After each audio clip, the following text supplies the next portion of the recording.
जय हिंद.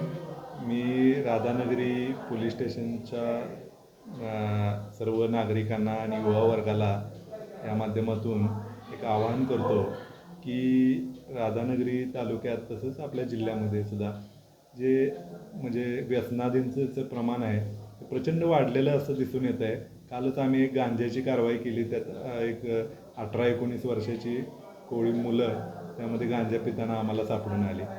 तर अशा प्रकारच्या ज्या गोष्टी आहेत त्या गोष्टी या आम्हाला पोलीस खात्याला अजिबात खपणार नाहीत आणि या विरुद्ध कडक कारवाई करण्यात येईल. भविष्यात पण याविरुद्ध कडकातली कडक कारवाई याविरुद्ध करण्यात येईल. आणि जे कोणी अवैध व्यवसायात गुंतलेले आहेत, या अवैध व्यवसायाकडे वळलेले आहेत, त्या युवा वर्गाला सुद्धा माझी कळकळीची विनंती आहे की त्यांनी चांगल्या गोष्टीचा एक संपर्क ठेवावा आणि चांगल्या गोष्टींचाच नाद ठेवावा. या वाईट गोष्टींच्याकडे वळू नये.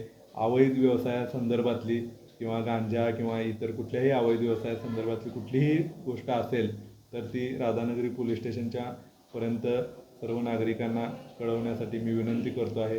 या बाबतीत मी एक आवाहन करतो सर्व नागरिकांना, युवा वर्गाला, की या बाबतीत कुठलीही बेकायदेशीर गोष्ट खपवून घेतली जाणार नाही आणि कायदेशीर कारवाई करण्यासाठी राधानगरी पोलीस स्टेशन कटिबद्ध राहणार आहे.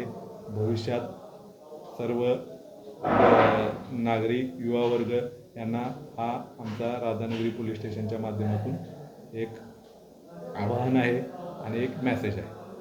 आ आ आई येस ब ब बदक क क कणीदार, ख ख खमंग, ग ग गोकुळ तू हा.